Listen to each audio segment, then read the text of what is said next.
Le Congolais va s'entretenir avec les responsables du Fonds monétaire international sur la poursuite des discussions sur un nouveau programme avec cette institution financière. Matata Ponyo est accompagné du ministre délégué aux Finances et du vice-ministre à la coopération internationale et régionale. Nous sommes venus écouter le chef du gouvernement pour nous dire sa vision de comment aller de l'avant dans la relation avec le Fonds monétaire. Vous parlez d'un nouveau programme. Nous l'avons toujours dit que le Fonds monétaire est prêt à discuter avec le gouvernement d'un nouveau programme. Et je tiens à vous rappeler, nous avons toujours été à côté du gouvernement dans ses efforts de stabilisation de la situation macroéconomique. Cette phrase reconforte le gouvernement congolais après la brusque suspension de l'appui du FMI au programme économique de la RDC. C'est justement la raison du voyage pour les États-Unis du chef de l'exécutif congolais au FMI, Matata Ponyo, au compte rencontrer Christine Lagarde, directrice générale de cette institution de Bretton Woods. Le Premier ministre va démontrer que son gouvernement a non seulement rempli tous les critères exigés dans le programme, mais qu'il est aussi un bon élève en ce qui concerne la maîtrise du cadre macroéconomique en Afrique subsaharienne.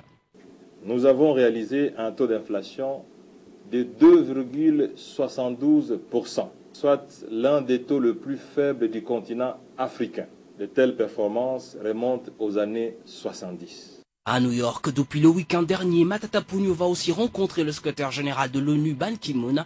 Ensemble, les deux personnalités discuteront du rapport inédit et de l'accord cadre sur la paix et la sécurité en RDC. Qu'est-ce qui sera décidé et si l'on peut parler des décisions à ce stade, quand on sait que tout juste après le report de cet accord en marge du dernier sommet de l'Union africaine à Addis Abeba, le président de la République, Joseph Kabila, de retour au pays, a fait un escale en Tanzanie, pays qui occupe la présidence tournante de la SADC et dont les troupes sont prêtes à se déployer dans l'est de la RDC, dans le cadre de la force internationale neutre.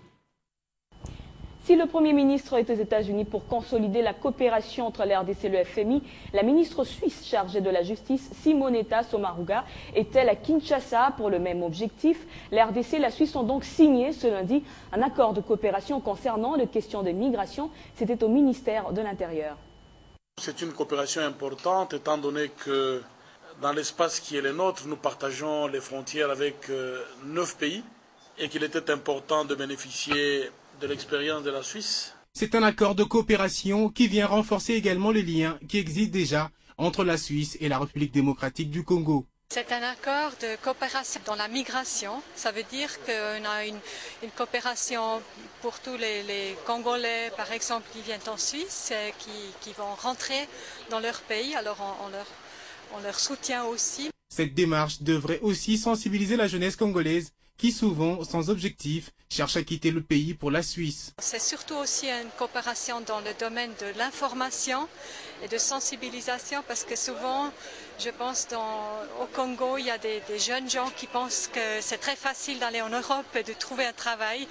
Malheureusement, c'est pas comme ça. Alors je crois que cette information, c'est important à donner, que la migration irrégulière, c'est quelque chose de très dangereux aussi, et que c'est plutôt par une collaboration où on essaie de donner une perspective aux jeunes ici dans le pays, que c'est mieux pour eux que de faire tout un trajet en Europe qui est souvent très dangereux aussi. Pour sceller ces relations de coopération bilatérale, les deux personnalités ont échangé des cadeaux, symboles d'amitié, le tout ponctué par une photo de famille. La RDC reste un pays hospitalier, toujours prêt à échanger librement avec ses voisins, voire l'Afrique tout entière. Au lendemain de la visite en Tanzanie du chef de l'État Joseph Kabila, auprès de son homologue Jakaya Kikwete, président en exercice de la SADC, une forte délégation de cette institution est venue s'informer à la source sur la situation dans l'est de la RDC. Premier échange ici chez le chef de la territoriale congolaise, Richard Mouyège. Au menu de l'entretien, plusieurs sujets, dont le déploiement de la force neutre, comme le souhaitent les dirigeants africains, en réponse à la démarche de Kinshasa. Le monde célèbre ce 4 février la journée de lutte contre le cancer, une journée qui a été d'une mobilisation tous azimuts contre le cancer à travers le monde. Pour l'Organisation mondiale de la santé, OMS, des personnes qui décèdent de suite de cette maladie sont comptées par millions dans le monde, mais en RDC, tout est encore à faire pour lutter contre ce fléau. 84 millions, c'est le nombre de morts estimé entre 2005 et 2015 si les choses ne bougent pas et alors très vite dans la lutte contre ce fléau mondial. Un phénomène qui ne cesse de prendre de l'ampleur, il est l'une des plus importantes causes de mortalité dans le monde, nonobstant toutes les politiques de prévention et de dépistage menées ici et là. En RDC, il n'existe cependant aucune structure capable de fournir des informations fiables sur la maladie et rend du coup difficile toute entreprise de lutte. Il est très difficile de le faire parce que je crois que nous n'avons pas encore un programme bien organisé de dépistage des cancers ici. Donc le dépistage signifie qu'il faut rechercher chez toutes les personnes qui ne sont pas malades, une maladie, par exemple le cancer, et alors seulement on peut savoir à peu près ce qu'il y a comme incidence, mais la fréquence. Mais je ne pense pas que cela soit très bien organisé. Le cancer est caractérisé par une prolifération cellulaire anormale au sein d'un tissu normal de l'organisme, de telle manière que la survie de ce dernier est menacée, et le plus fréquent est celui des seins, mais parfois l'adoption des modes de vie sains peut être salutaire.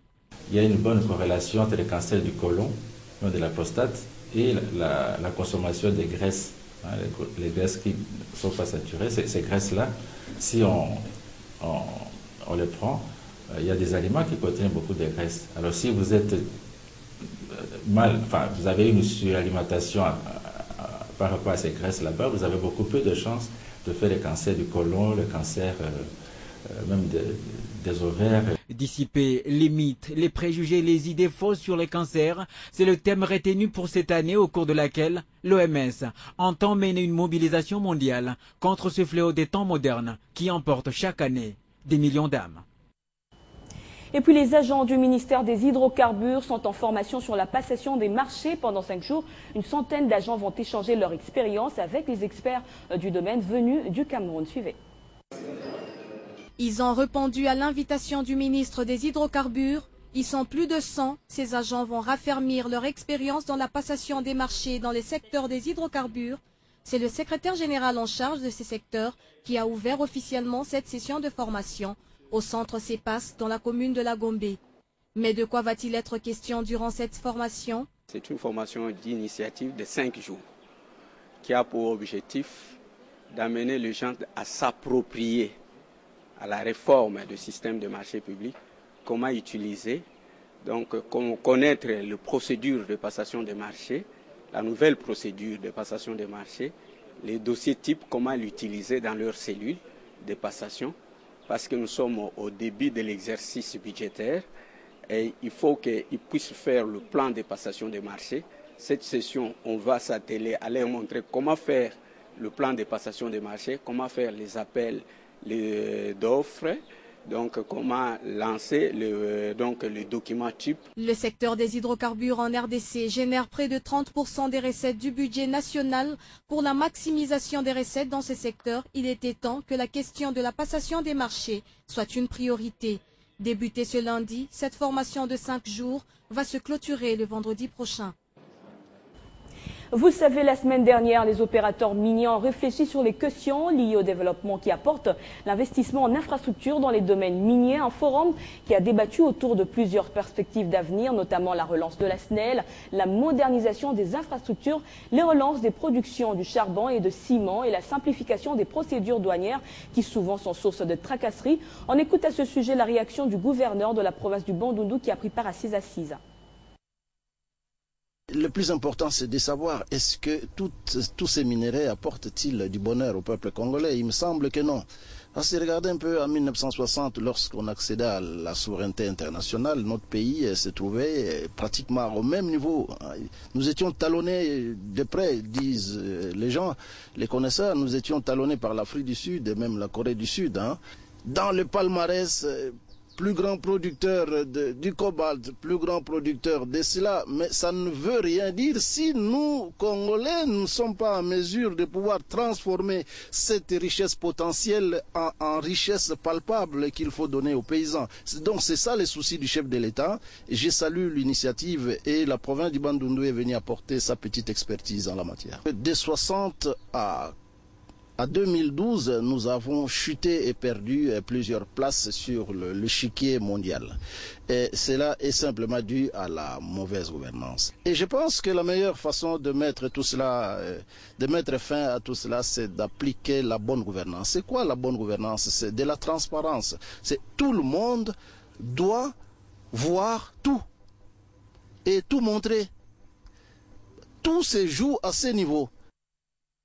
Le gouverneur de la province du Bandundu, Jean Kamisendo, a tenu également à échanger avec les compatriotes de sa province sur les différentes opportunités qu'offre son entité. Au cours de cette rencontre, il est aussi question d'expliquer sa vision pour apporter un développement durable dans le Bandundu. Arrivé à Lubumbashi le 29 janvier pour participer à la conférence sur la gouvernance dans le secteur minier, les gouverneurs de la province du Bandundu ont reçu un accueil chaleureux à l'aéroport de la Luano. La diaspora de Bandundu à Lubumbashi s'est mobilisée comme un seul homme, sans distinction des partis politiques, des religions et des tribus.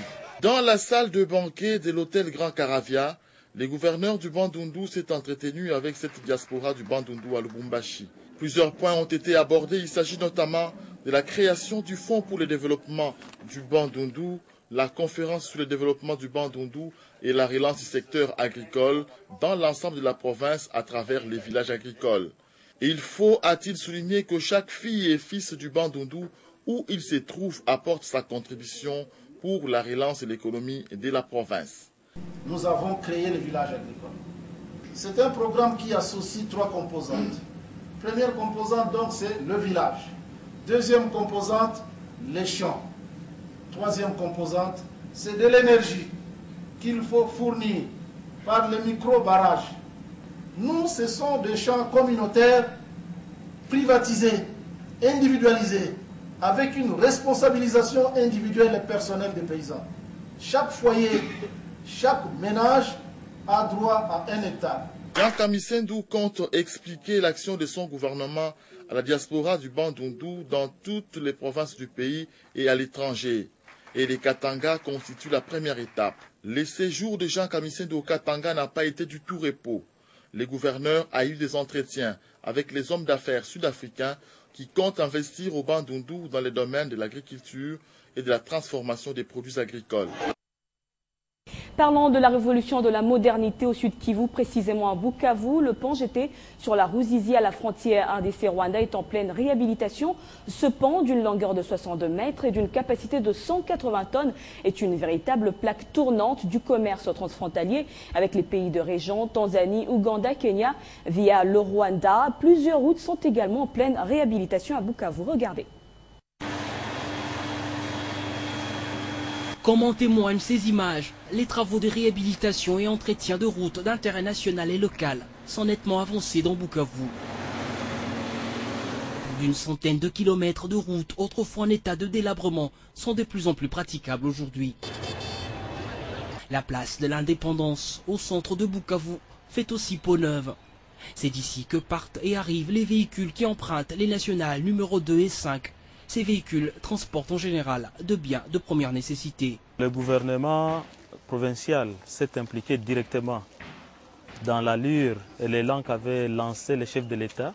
Actuellement, la première priorité du gouvernement provincial, sous cette impulsion-là, c'était la jonction de tous les chefs-lieux des territoires, puisque nous avons 8 territoires en province Sud Kivu. Et pour entretenir toutes ces routes, le gouvernement a renforcé le système de cantonnage manuel avec un financement de 90 000 $ le mois via le FONER, Fonds national d'entretien routier. Autre grande réalisation au sud Kivu, c'est ce pont jeté sur la Ruzizi, à la frontière RDC-Rwanda. Le pont est terminé fin mars, avec des accès provisoires. Parce qu'il ne faut pas oublier que ce qui concerne les axes transfrontaliers, c'est dans le cadre de la CPGL sur 3 pays différents. Et les accès au pont font partie d'un autre marché. Ce pont est une véritable plaque tournante du commerce interfrontalier avec le pays de la région, Tanzanie, Ouganda, Kenya, à travers le Rwanda. On reste dans cette province pour parler de l'avenue Kibombo dans la ville de Bukavu qui est aussi en pleine réhabilitation. Et c'est le gouvernement provincial qui a financé à plus de 2 millions de $ les travaux. Plus de 4 km sont donc révisités et c'est l'office de route qui est à pied d'œuvre. Guy Chungo. Nous devons dire qu'au niveau de la ville de Bukavu, avec cet appui de l'autorité provinciale, nous sommes quand même en train de réaliser des choses, si pas peut-être quelques réalisations qui sortent un peu du commun. Cette opération s'appelle le compactage. Et ici, nous sommes sur l'avenue Kimbombo, dans la ville de Bukavu. Plus de 4 km sont pris en charge par l'Office des routes pour un financement estimé à plus de 2 millions de dollars américains.